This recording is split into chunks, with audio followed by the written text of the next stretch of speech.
temanya juga tentang cinta kepada Nabi Muhammad. Kalau kita tahu tentang cinta kepada Nabi Muhammad sallallahu alaihi wasallam, cinta kepada Nabi Muhammad sallallahu alaihi wasallam ini adalah pondasi pertama yang ditanamkan oleh Nabi Muhammad sallallahu alaihi wasallam ketika Nabi Muhammad sallallahu alaihi wasallam ini berdakwah menyebarkan agama Islam.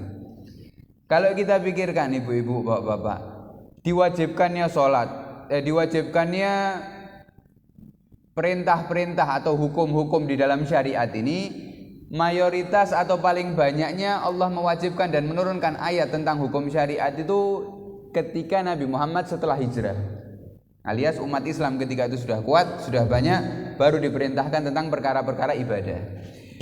Akan tetapi semenjak Nabi Muhammad di kota Mekah, ketika mulai daripada berdakwah mengenalkan orang kepada agama Islam, itu Nabi Muhammad yang pertama diajarkan kepada para sahabatnya, yang pertama tauhid, mengenal Allah Subhanahu wa taala Maha Esa. Setelah itu apa? Menanamkan pada diri mereka cinta kepada Nabi Muhammad sallallahu alaihi wasallam. Sampai menjadikan seluruh daripada para sahabat Nabi Muhammad itu tidak punya alasan untuk benci dengan Nabi Muhammad. Melihat akhlaknya Nabi, melihat kesempurnaan tubuhnya Nabi Muhammad, melihat daripada budi pekerti keseharian Nabi Muhammad sallallahu alaihi wasallam, itu yang ditanamkan oleh Nabi Muhammad agar para sahabat ini punya cinta kepada Nabi Muhammad sallallahu alaihi wasallam. Sampai-sampai Nabi Muhammad ini bersabda di dalam hadisnya, mengukur keimanan seseorang itu bisa dengan cintanya dia kepada Nabi Muhammad. Jadinya kalau kita mau tahu seberapa tebal iman kita, kalau kita mau tahu iman kita ini kuat apa enggak, iman kita ini tebal apa enggak, cukup tanyakan kepada diri kita, cinta apa enggak sama Nabi Muhammad. Seberapa cinta kita sama Nabi Muhammad? Pernah apa enggak berkorban untuk Nabi Muhammad? Itu sama bagaimana juga keimanan kita. Iman kita tebal, pasti dia cinta sama Nabi Muhammad. Iman kita tipis, pasti dia juga tidak kenal dengan Nabi Muhammad sallallahu alaihi wasallam. Sampai Nabi Muhammad bersabda di dalam hadisnya, la yu'minu ahadukum hatta akuna ahabba ilaihi min walidihi wa waladihi wa nasi ajma'in. Kata Nabi Muhammad bersabda di dalam hadisnya, kalian tidak akan sempurna imannya. Mau kalian setiap hari sholat 5 waktu, kalian sholat istiqomah di masjid, kalian sholat malam tidak pernah meninggalkan, kalian puasa wajib, puasa sunnah terus menerus, tidak sempurna iman kalian, kata Nabi. Tidak akan sempurna iman kalian sampai kalian ini mencintai aku, kata Nabi Muhammad, lebih daripada cintanya kalian kepada diri kalian sendiri, lebih daripada cintanya kalian kepada keluarganya kalian sendiri, lebih daripada cintanya kalian kepada harta kalian sendiri, kata Nabi Muhammad. Ketika kalian bisa merasakan cinta seperti itu, baru iman kalian sempurna, kata Nabi Muhammad sallallahu alaihi wasallam. Sampai ada salah satu sahabat ketika itu Sayyidina Umar bin Khattab datang kepada Nabi Muhammad. Nabi Muhammad tanya kepada Sayyidina Umar, "Wahai Umar, kau cinta sama aku apa enggak?" Kata Nabi Muhammad sallallahu alaihi wasallam. "Jelas ya Rasulullah, aku cinta kepadamu," kata Sayyidina Umar bin Khattab. Kemudian dijawab sama Nabi Muhammad, "Kau cinta sama aku lebih daripada cintamu sama hartamu," kata Nabi Muhammad. Kata Sayyidina Umar, "Jelas ya Rasulullah, aku mencintaimu lebih daripada cintaku kepada hartamu." Ditanya lagi sama Nabi Muhammad, "Apakah cintamu kepadaku ini lebih daripada cintamu kepada keluargamu?" Kata Sayyidina Umar, "Jelas ya Rasulullah, aku mencintaimu lebih daripada cintaku kepada keluargaku." Maka terakhir Nabi Muhammad tanya, "Apakah cintamu kepadaku lebih daripada cintamu kepada dirimu sendiri?" Maka Sayyidina Umar bilang, "Belum ya Rasulullah. Aku ini masih cinta kepada siapa? Diriku sendiri." Maka apa kata Nabi Muhammad? "Kalau begitu wahai Umar, belum sempurna imanmu." Kalau gitu belum apa?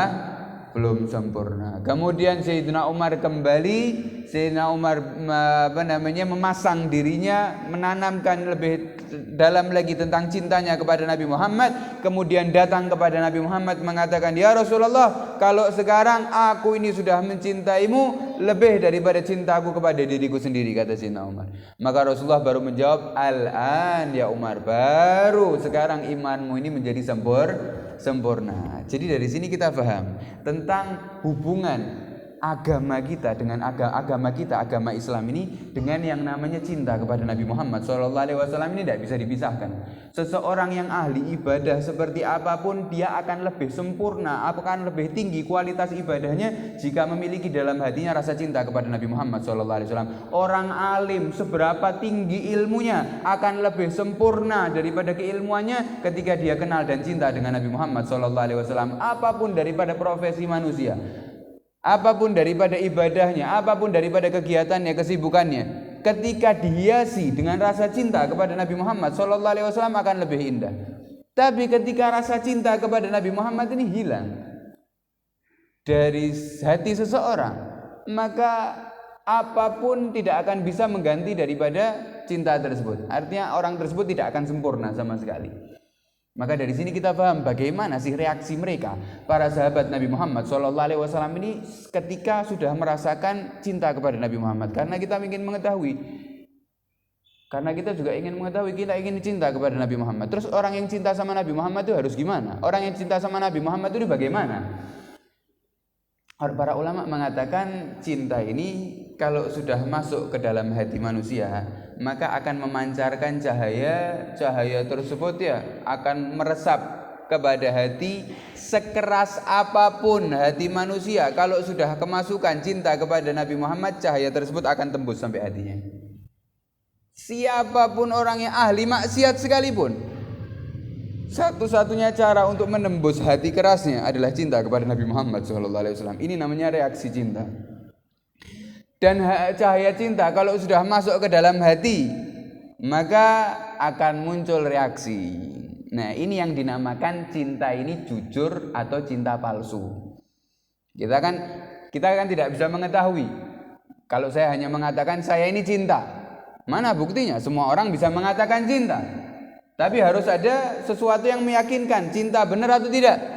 Nah, yang menjadikan cinta tersebut cinta yang benar itu ada reaksinya. Reaksinya ini akan keluar dengan spontan. Tidak bisa dibuat-buat ini yang namanya reaksi cinta kepada Nabi Muhammad SAW. Karena setiap orang yang punya rasa cinta kepada Nabi Muhammad ini akan keluar namanya reaksi. Reaksinya luar biasa. Reaksinya ini bermacam-macam kata para ulama. Ada yang reaksinya ini berupa tangisan.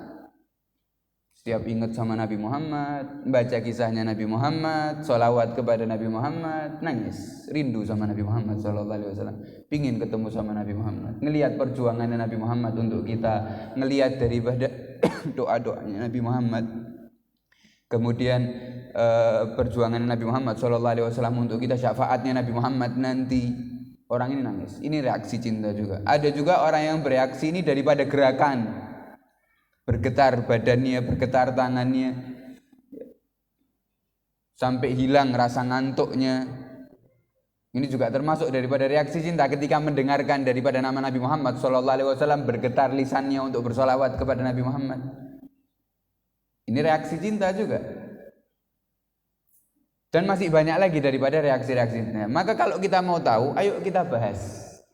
Kalau kita mau tahu siapa sih orang yang cinta sama Nabi Muhammad, maka tidak ada orang yang lebih kenal dan lebih cinta Nabi Muhammad melebihi para sahabat Nabi Muhammad SAW.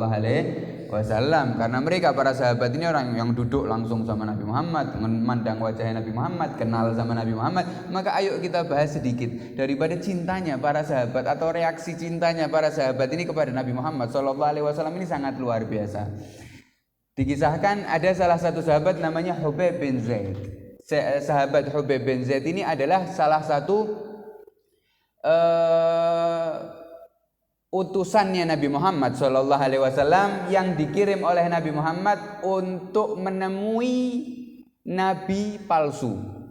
Jadi di akhir hayatnya Nabi Muhammad ini ada salah satu orang yang mengaku nabi, namanya Musailamah Al-Kadzdzab. Namanya Musailamah. Ini nabi palsu ini keluar sebelum di akhir hayatnya Nabi Muhammad SAW, sebelum Nabi Muhammad meninggal. Maka Nabi Muhammad ini mengirim utusan yang namanya Hubayb bin Zaid untuk menyampaikan surat bahwasanya wahai Musailamah, bertaubatlah kau kepada Allah karena Nabi Muhammad ini adalah nabi di akhir zaman, penutup para nabi, tidak ada nabi setelah Nabi Muhammad SAW. Dikasih nasihat sama Nabi Muhammad untuk kembali bertaubat, dikirim lewat Hubayb bin Zaid, utusannya Nabi.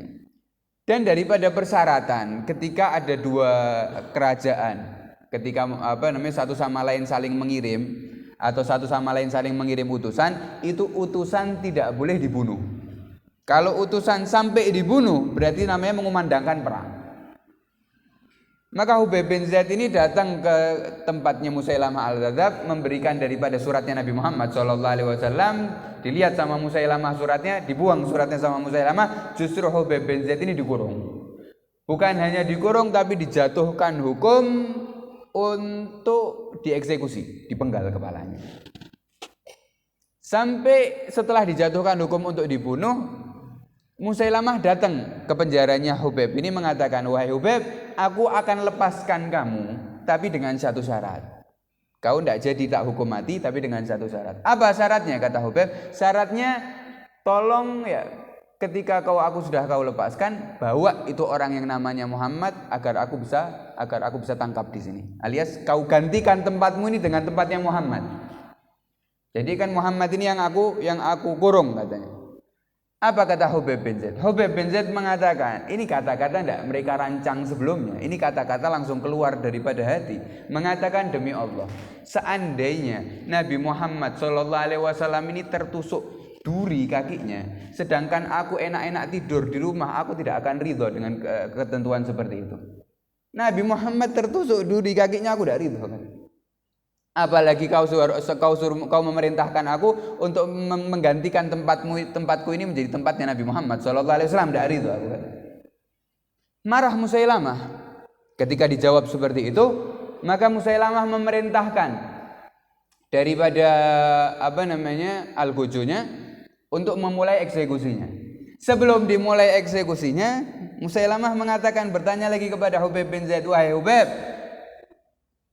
aku akan lepaskan kamu jika kau beriman kepadaku. Bagaimana? Kau mau apa tidak beriman kepadaku bahwasanya aku ini adalah nabi? Maka ketika Hubayb bin Zaid ini mengatakan, ketika Musailamah ini mengatakan, maukah kau beriman kepadaku? Aku ini adalah nabi. Hubayb bin Zaid menjawab apa? Dijawab sama Hubayb bin Zaid, aku tidak dengar. Seakan-akan kupingku ini tuli. Kata Hubayb bin Zaid. Kemudian Musailamah al-Kadzdzab mengatakan, apakah kau beriman kepada Muhammad? Maka Hubayb bin Zaid mengatakan, jelas aku beriman dengan Muhammad. Apakah kamu beriman denganku? Aku tidak dengar apa-apa. Kupingku tuli, katanya. Seperti itu. Sampai Musailamah marah, dipotong tangan kanannya. Setelah dipotong tangan kanannya, ditanya lagi seperti itu. Apakah kamu beriman kepadaku? Aku ini adalah nabi. Apa? Aku tidak dengar apa-apa. Kau ngomong apa? Aku tidak dengar apa-apa. Apakah kau beriman kepada Muhammad? Jelas aku beriman kepada Nabi Muhammad SAW. Dipotong lagi tangan kirinya. Terus sampai seperti itu, dipotong kaki kanan, kaki kiri, sampai kepalanya pun dipotong. Tidak tergeser sedikit pun keimanannya kepada Nabi Muhammad SAW, kepada Allah Subhanahu Wa Taala. Apa yang bisa membuat mereka ini sampai kuat imannya seperti itu? Apakah karena banyaknya mereka sholat, puasa, zakat, haji dan yang lainnya? Jelas itu memang manfaatnya sangat besar dan yang lainnya. Akan tetapi yang lebih menyempurnakan daripada itu semua apa? Cintanya kepada Nabi Muhammad SAW. Makanya sampai Nabi Muhammad mengatakan, tidak akan sempurna iman kalian kalau kalian ini belum cinta kepadaku. Cinta kepada Nabi Muhammad bisa menjaga seseorang ini dari su'ul khatimah. Akan terjaga, orang tersebut akan meninggal pasti dalam keadaan husnul khatimah. Itu masih Hubayb bin Zaid. Kalau kita lihat yang lebih menakjubkan lagi, Sayyidina Ja'far, sepupu daripada Nabi Muhammad SAW.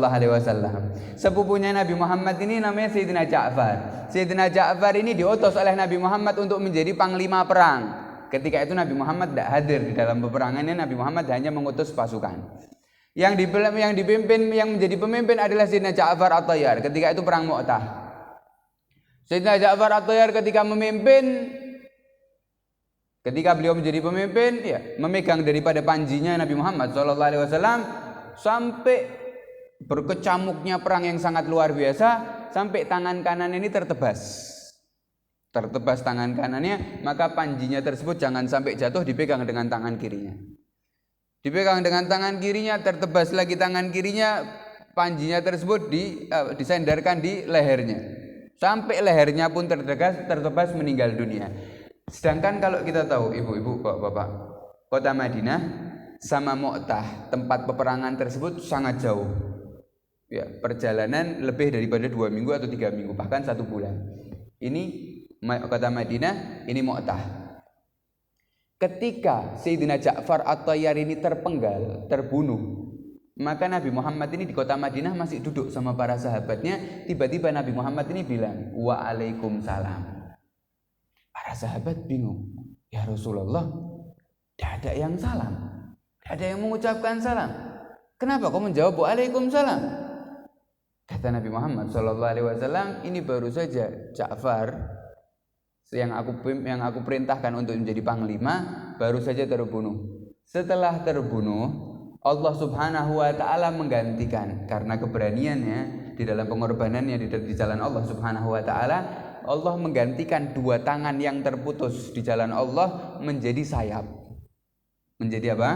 Sayap. Kata Nabi Muhammad, sayap tersebut Allah izinkan Ja'far ini untuk terbang kemanapun dia mau.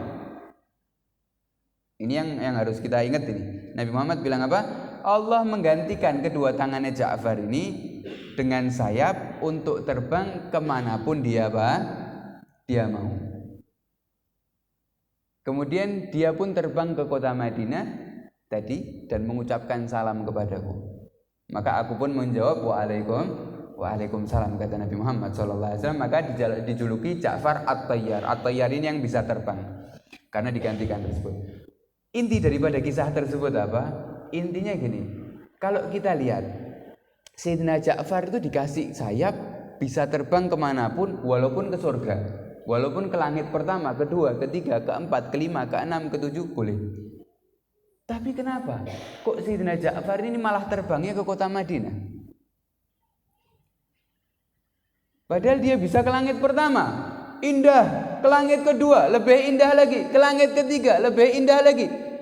Ngelihat arsy-Nya Allah Subhanahu wa taala, bisa dikasih sayap mau kemanapun boleh. Tapi kenapa kok milihnya malah kemana? Kota Madinah.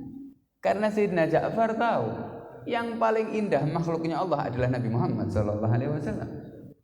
Bahkan surga sekalipun tidak ada kenikmatan yang lebih indah kecuali di situ, karena kita bisa berkumpul dengan Nabi Muhammad SAW. Ini ucapan-ucapan para pecinta Nabi Muhammad SAW. Mereka para sahabat Nabi Muhammad SAW ini ungkapan daripada cintanya kepada Nabi Muhammad SAW sangat luar biasa. Bahkan reaksi tersebut bukan hanya daripada ucapan-ucapannya, tapi juga daripada gerak-geriknya mereka para sahabat di dalam berlomba-lomba untuk memuliakan Nabi Muhammad. Pernah ada salah satu orang yang pernah bertemu dengan Raja Romawi, pernah bertemu dengan Raja Kisra, pernah bertemu dengan kerajaan-kerajaan yang ada di zaman tersebut. Setelah mereka orang tersebut, setelah dari Raja Romawi, raja ini, sampai dia ini masuk ke kota Madinah. Ketika masuk ke kota Madinah, ngelihat para sahabat ini memuliakan Nabi Muhammad SAW, sampai orang tersebut mengatakan, demi Allah, aku tidak pernah melihat orang-orang yang memuliakan pemimpinnya melebihi daripada para sahabat memuliakan Nabi Muhammad SAW. Apa yang mereka lihat? Apa yang dia lihat? Yang dia lihat, katanya diriwayatkan dalam Sahih Bukhari, diriwayatkan bahwasanya ketika Nabi Muhammad berwudu, itu tidak ada satu tetes air wudunya yang sampai ke tanah. Dibuat rebutan sama sahabat Nabi Muhammad SAW. Tidak ada satu tetes pun yang sampai apa? Sampai ke tanah. Sampai diriwayatkan kalau ada sahabat yang terlambat, dia tidak dapat daripada keberkahan daripada airnya Nabi Muhammad, air wudhunya Nabi Muhammad, maka para sahabat yang sudah tangannya basah tersebut memberikan kepada orang yang belum kena. Tak kasih. Sampai seperti itu. Bahkan diriwayatkan dalam Sahih Bukhari juga ketika Nabi Muhammad ini potong rambut, itu para sahabat sudah nunggu, ingin mendapatkan bagian daripada rambutnya Nabi Muhammad SAW. Kalau orang yang tidak punya rasa cinta kepada Nabi Muhammad akan melihat ini ada apa? Kayak orang kehabisan air saja. Orang air banyak, kenapa rebutan air ini? Ada apa? Rambut kok dibagi-bagi. Ini ucapan mereka yang tidak punya apa? Tapi kalau mereka para muhibbin, orang yang cinta sama Nabi Muhammad ini punya pandangan lain. Pandangannya apa? Pandangan yang mereka pandang itu bukan airnya. Yang mereka pandang ini bukan rambutnya, tapi ini bekas siapa?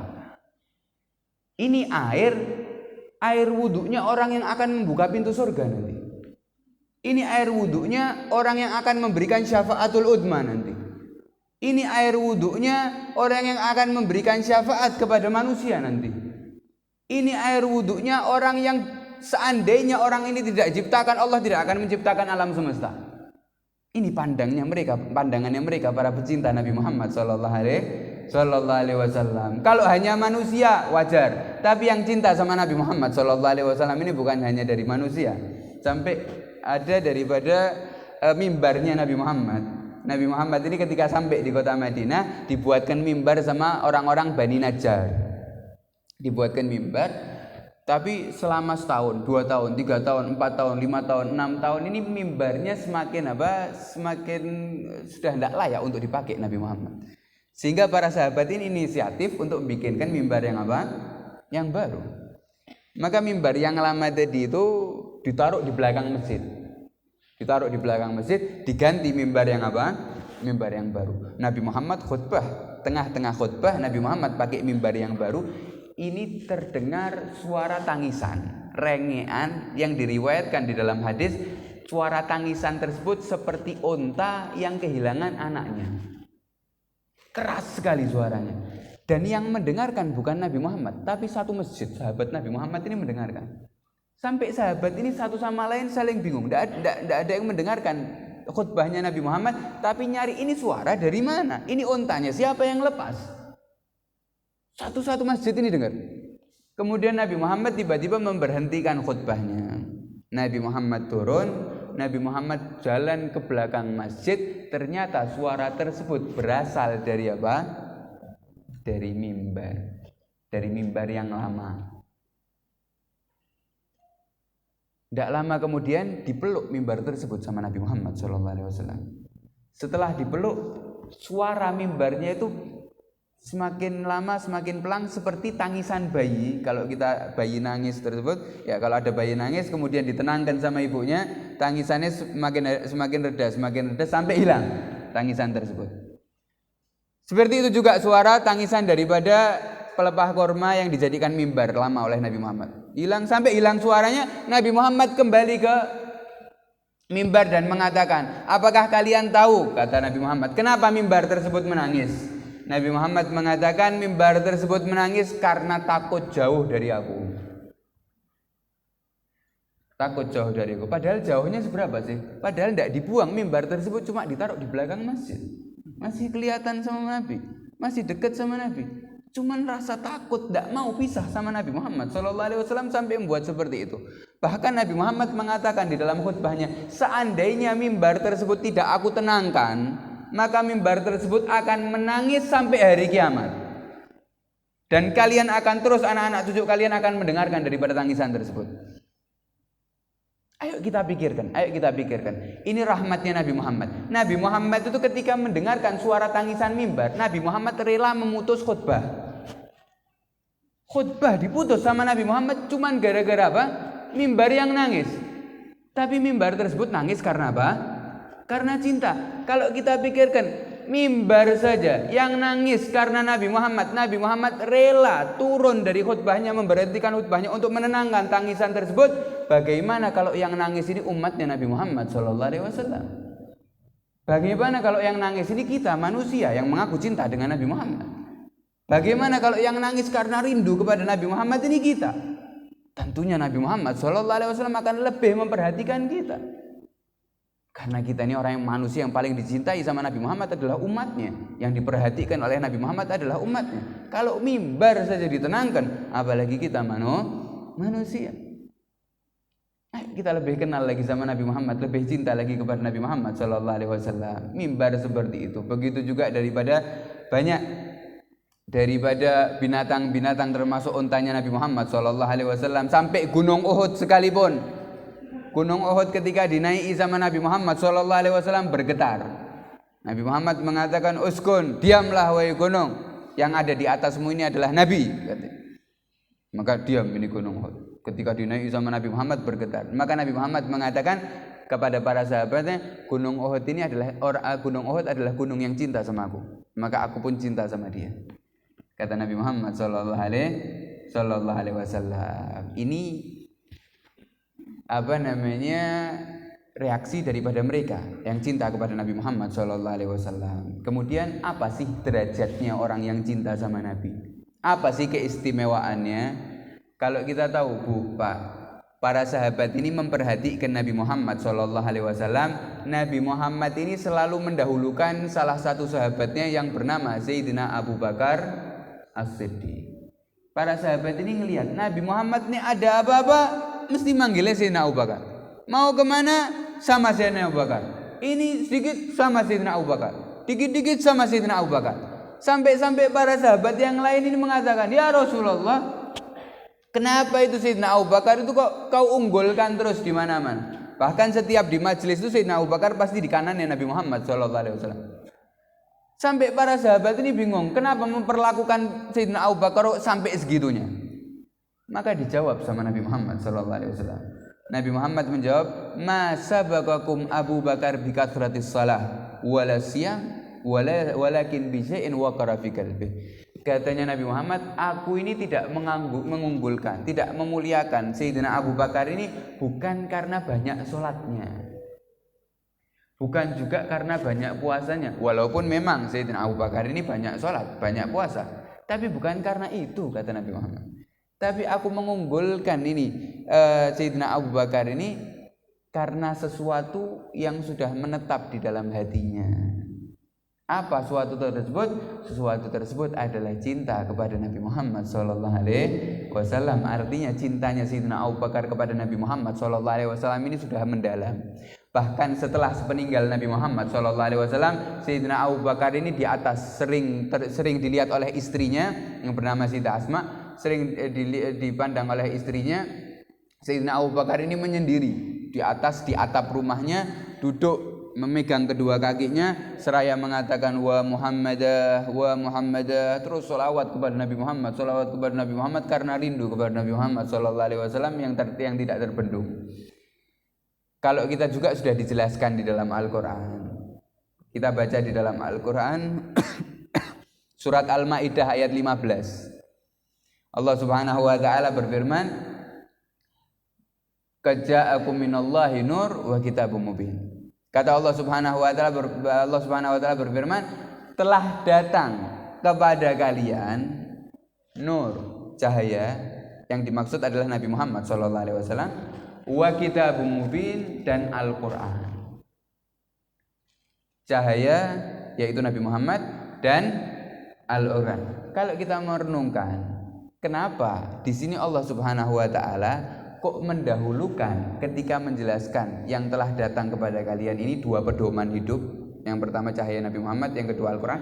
Kenapa kok Allah ini mendahulukan nurnya dulu, cahaya Nabi Muhammad dulu? Kok tidak mendahulukan Al-Quran? Qad ja'akum kitabum mubin wa nur. Kenapa kok tidak seperti itu? Kenapa kok Allah mengatakan qad ja'akum minallahi nur wa kitabum mubin? Karena jelas seseorang yang ingin memahami Al-Quran itu butuh dengan nur, dengan cahaya. Orang yang ingin faham tentang makna Al-Quran daripada isinya, sirahnya, ilmunya, syariatnya Al-Quran, tentunya butuh nur, butuh cahaya, yaitu Nabi Muhammad SAW. Karena seseorang kalau mempelajari Al-Quran tanpa nur, tanpa cahaya dari Nabi Muhammad SAW, ditakutkan bisa tersesat. Makanya sampai kita sering dengar fatwa-fatwa yang nyeleneh, fatwa-fatwa yang ngawur, fatwa-fatwa yang sampai merendahkan keluarga Nabi Muhammad, merendahkan daripada para sahabat Nabi Muhammad SAW, sampai pakai dalil ini, pakai dalil daripada Al-Quran untuk menjatuhkan daripada martabat mereka, daripada orang-orang yang dekat dengan Nabi Muhammad SAW. Itu karena mereka masuk daripada Al-Quran tanpa lewat Nabi Muhammad SAW. Bukti nyatanya kita baca di dalam sejarah seseorang yang membunuh daripada Sayyidina Ali bin Abi Thalib. Ketika Sayyidina Ali bin Abi Thalib ini keluar daripada sholat subuhnya, dibunuh oleh seseorang. Setelah ditusuk dadanya oleh seseorang, ketika itu dicari oleh seseorang tersebut, ternyata orang tersebut orang muslim. Dan yang lebih memprihatinkan lagi, orang muslim tersebut hafal Al-Qur'an. Kalau kita pikirkan, ya Allah, kok bisa? Dia paham Al-Qur'an, hafal Al-Qur'an, kok sampai melakukan pembunuhan? Dan yang dibunuh adalah Sayyidina Ali bin Abi Thalib, sahabatnya Nabi Muhammad SAW. Kok sampai seperti itu? Kenapa? Ini yang ditakutkan oleh Allah Subhanahu wa taala. Maka Allah mengatakan, "Qad ja'akum minallahi nur." Pelajari dulu ini cahayanya, kenali dulu ini cahayanya, cintai dulu ini cahaya Nabi Muhammad SAW. Maka ketika kalian mengetahui cahaya tersebut, kalian membuka ayat apapun daripada Al-Quran, Allah akan berikan daripada ilmunya.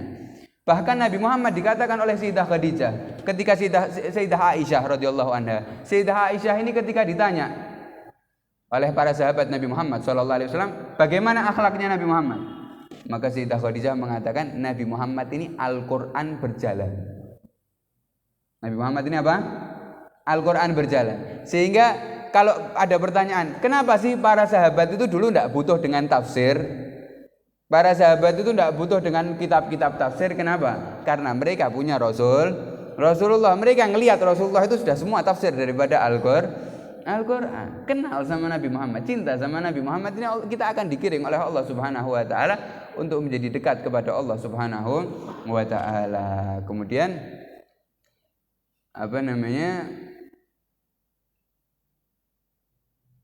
tentang cinta ini juga kita tidak bisa memaksa seseorang.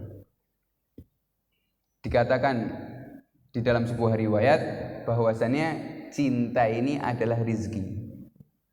Cinta ini adalah apa?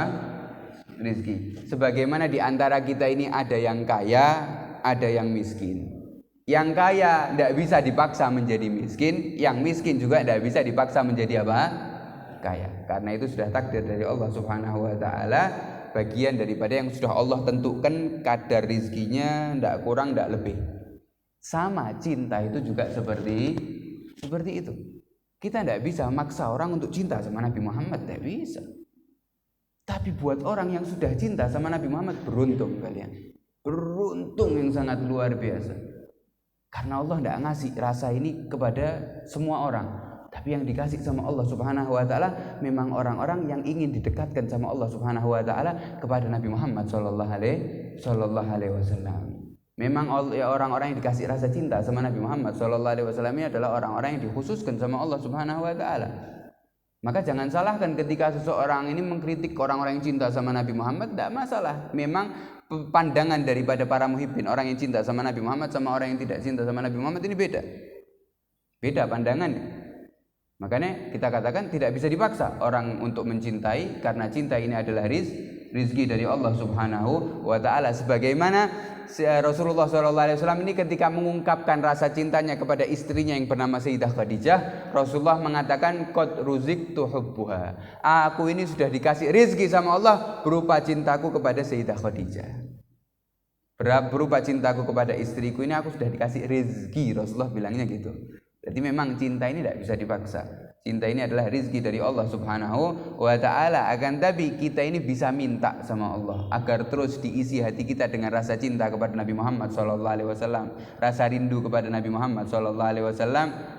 Karena seseorang yang hidup tanpa cinta kepada Nabi Muhammad ini seakan-akan hidupnya hampa. Orang-orang yang tidak bisa merasakan nikmatnya cinta kepada Nabi Muhammad, keledatan daripada memuji Nabi Muhammad SAW, kenikmatan daripada bersolawat kepada Nabi Muhammad SAW, membaca daripada sirah-sirahnya Nabi Muhammad SAW, ya, seakan-akan ada yang kurang. Karena kita melihat para sahabat Nabi Muhammad ini para sahabat Nabi Muhammad ini sampai sebagian mereka ini ada yang mabuk kepayang dalam mencintai Nabi Muhammad SAW. Termasuk banyak daripada para sahabat ini kalau ngelihat Nabi Muhammad itu tidak bisa apa-apa kecuali harus muji Nabi Muhammad. Kalau ngelihat Nabi Muhammad harus apa? Harus muji. Dan yang muji itu lisannya keluar dengan sendirinya. Otomatis. Karena melihat kesempurnaan yang ada di depan matanya. Sampai-sampai salah satu sahabat yang bernama Sayyidina Hasan bin Thabit. Sayyidina Hasan bin Thabit ini ketika melihat wajahnya Nabi Muhammad, tiba-tiba keluar sendiri nih mulutnya. Bilang, wa ajmalu min kalam tara wa ahsanu min wa ajmalu min kalam tarakatu aini wa ahsanu min kalam talidin nisa'u. Khuliqta mubarra'an min kulli aibin ka'annaka qad khuliqta kama tasha'u.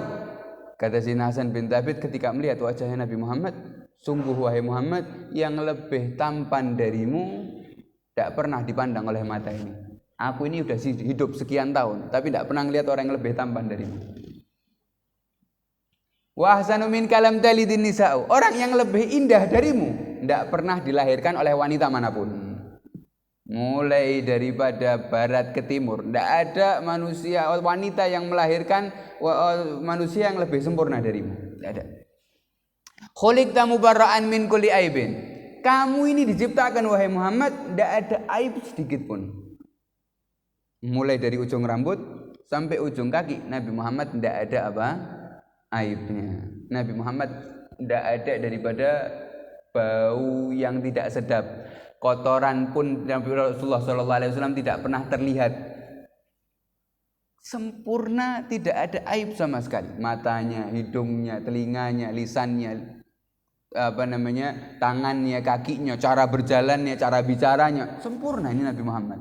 Sampai-sampai Sayyidina Hasan bin Thabit mengatakan, ka'annaka qad khuliqta kama tasha'u, seakan-akan kamu ini ketika diciptakan sama Allah itu menurut keinginanmu sendiri. Seakan-akan Allah ini ketika menciptakan matamu, Allah tanya, kau ini pingin mata seperti apa wahai Muhammad? Kau ini pingin hidung seperti apa wahai Muhammad? Kau ini pingin telinga seperti apa wahai Muhammad? Karena sempurna semua. Karena seakan-akan kau yang ngatur semuanya nih wahai Muhammad. Tidak ada aibnya sama sekali. Sampai-sampai para sahabat Nabi Muhammad ini ketika Nabi Muhammad datang, para sahabat sudah kumpul di masjid. Ketika Nabi Muhammad datang, para sahabat ini berdiri untuk memuliakan Nabi Muhammad SAW. Tapi Nabi Muhammad SAW ini tidak suka dimuliakan seperti itu, sehingga Nabi Muhammad SAW ini memerintahkan sebagian para sahabat untuk apa? Untuk duduk. Untuk duduk, ngasih isyarat duduk, untuk duduk. Tapi sebagian yang lain ada yang tidak mau duduk, tetap berdiri. Sebagian ada yang duduk, sebagian ada yang apa? Ada yang berdiri. Maka dikatakan oleh para ulama, kalau yang duduk dia taat sama Nabi Muhammad karena Nabi Muhammad tidak suka apa? Dimuliakan seperti itu. Kalau yang berdiri adalah orang yang memuliakan Nabi Muhammad SAW, bukan berarti dia tidak taat. Tapi apa? Tapi dikatakan bahwasannya memang haknya Nabi Muhammad untuk tawadhu. Haknya Nabi Muhammad untuk apa? Tawadhu, tidak boleh sombong. Bahkan Nabi Muhammad pernah mengatakan, siapa yang memerintahkan seseorang untuk berdiri ketika kedatangannya, maka silahkan mempersiapkan tempatnya di neraka. Artinya ketika seseorang ini bangga, senang kalau ada orang yang berdiri dengan kedatangannya, itu orang yang dimurkai sama Allah Subhanahu wa taala. Maka haknya Nabi Muhammad untuk apa? Untuk tawadhu.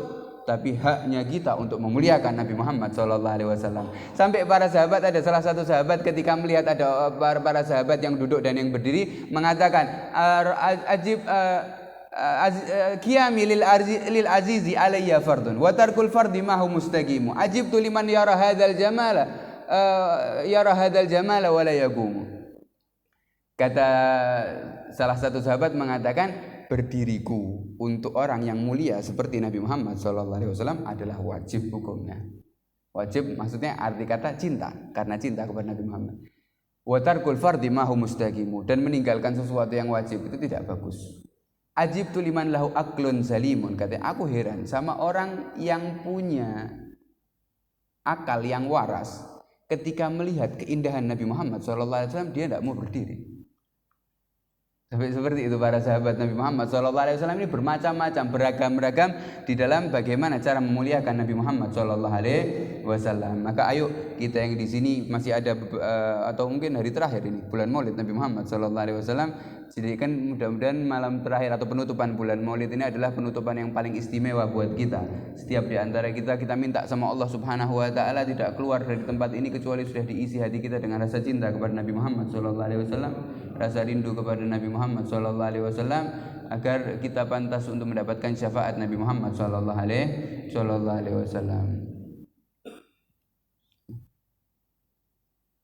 Cukup. Langsung doa Bang. Begitu jawab.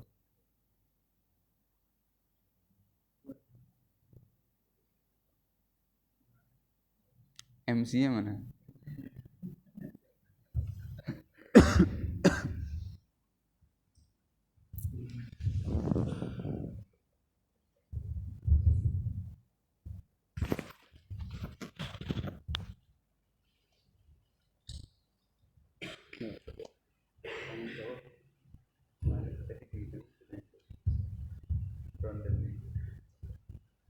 Sebelum kita masuk pada acara berikutnya yaitu doa, monggo barangkali Bapak Ibu ada yang perlu ditanyakan bisa disampaikan ke beliau lebih bisa.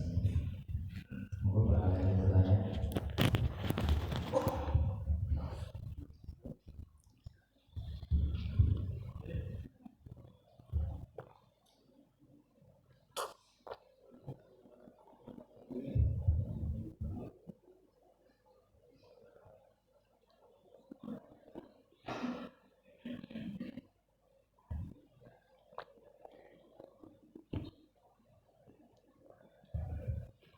Good.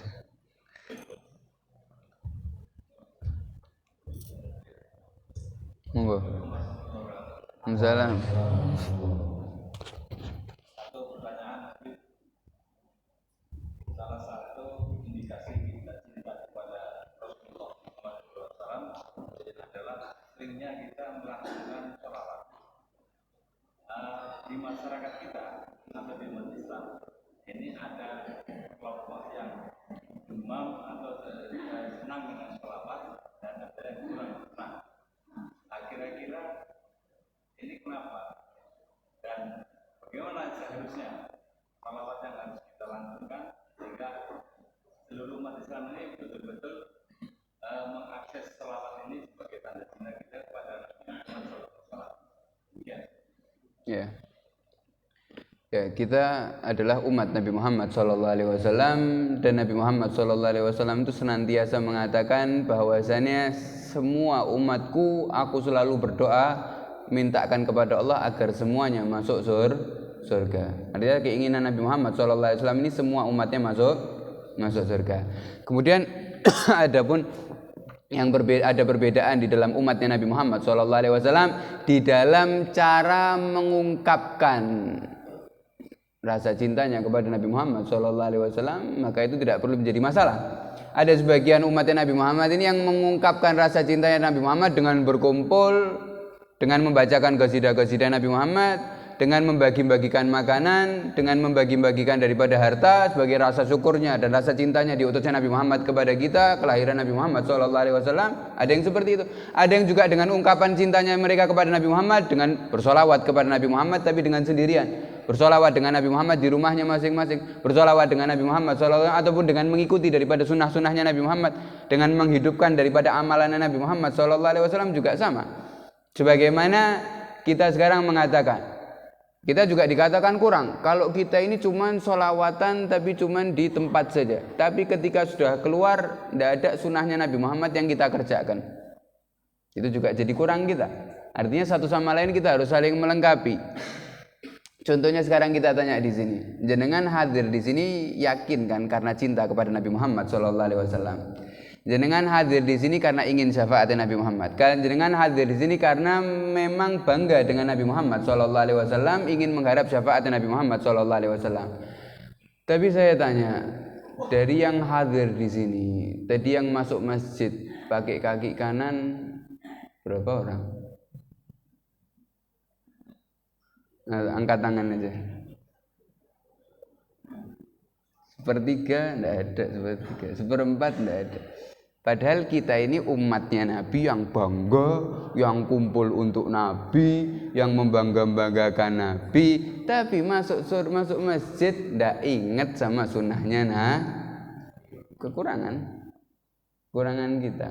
Makanya kalau kita ini lebih fokus, ayo lihat kekurangan kita daripada ngelihat kekurangan orang lain. Fokus. tingkatkan lagi. Alhamdulillah sekarang kita sudah bisa sholawatan. Itu bagus, itu baik. Tapi jangan cuman bangga dengan derajat seperti itu. Naik lebih tinggi lagi. Apa? Ayo hidupkan sunnah Nabi Muhammad. Jadi kan sunnah Nabi Muhammad ini pusat perhatian kita, pusat perhatian keluarga kita. Ada yang memuliakan Nabi Muhammad dengan sholawat, ada juga yang memuliakan Nabi Muhammad dengan menghidupkan sunnahnya Nabi Muhammad. Itu juga tidak kalah penting, tidak kalah mulia. Ya. Jadi ini namanya umat Nabi Muhammad SAW yang diinginkan oleh Nabi Muhammad untuk berkumpul di surga. Bermacam-macam mereka ini cara mengungkapkan rasa cintanya Nabi Muhammad SAW.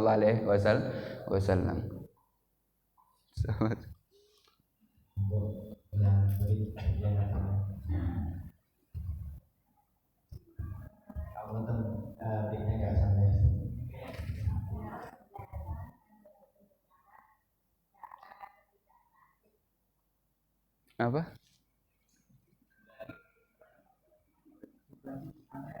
Ente ke sana. Assalamualaikum warahmatullahi wabarakatuh.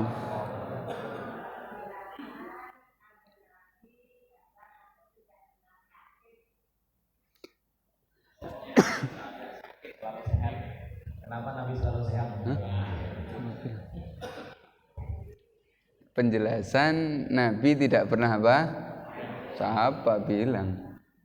Justru Nabi Muhammad SAW ini diciptakan. Nabi Muhammad SAW dikatakan di dalam Al-Quran, laqad ja'akum rasulun min anfusikum. Telah datang kepada kalian, kata Allah Subhanahu wa taala, seorang nabi yang sama seperti kalian dari manusia. Manusia ini sifatnya apa? Senang, sedih, sumpek, sakit, sehat, kenyang, lapar, kaya, miskin, itu sifatnya manusia. Nabi pun juga seperti itu.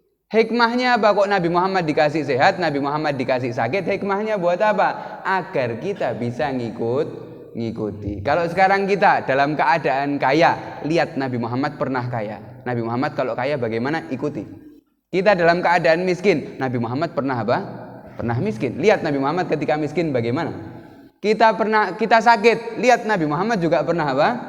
Pernah sakit. Nabi Muhammad bahkan pernah sakit sampai berhari-hari. Bahkan sebelum Nabi Muhammad SAW meninggal ini, Nabi Muhammad sakitnya sampai berkali lipat ganda.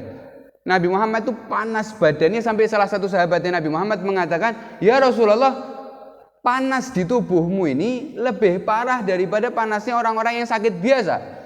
Maka Nabi Muhammad mengatakan, memang seperti itu. Seorang Nabi kalau sakit itu double, 2 kali lipat penyakitnya. Malah 2 kali apa? 2 kali lipat. Karena Nabi ini 2 kali lipat, karena aku juga lebih sabar. Maka cobaanku juga lebih apa? Lebih besar. Maka tinggal kita ngelihat aja. Kalau kita sedang sakit, lihat Nabi Muhammad ketika sakit bagaimana. Kita sedang senang, lihat Nabi Muhammad kalau senang bagaimana. Ini daripada hikmahnya Nabi Muhammad ini diciptakan menjadi manusia. Karena Nabi Muhammad ini uswatun hasanah. Kalau Nabi Muhammad tidak pernah sakit, terus kita kalau sakit ngikuti siapa? Ya kan? Nabi Muhammad ini kalau sakit tidak pernah ngeluh, tidak pernah nyalahkan siapa-siapa, tidak pernah ngomong aku ini ketularan ini, ketularan itu, ketularan ini. Aku ini gara-gara ini. Belas Nabi Muhammad tak pernah. Nabi Muhammad ini kalau sakit, alhamdulillah sudah wayahe sakit. Mau minum obat apotek, ini wayahe sakit ya sudah Ini yang diajari sama Nabi Muhammad SAW. Jadi kalau Nabi Muhammad tidak pernah sakit, ya kita mau ikut siapa kalau ketika sakit? Ya, ini hikmahnya Nabi Muhammad SAW ini diciptakan dalam menjadi manusia, dan seluruh sifat-sifat manusia ini ada pada diri Nabi Muhammad SAW agar kita bisa mengikutinya.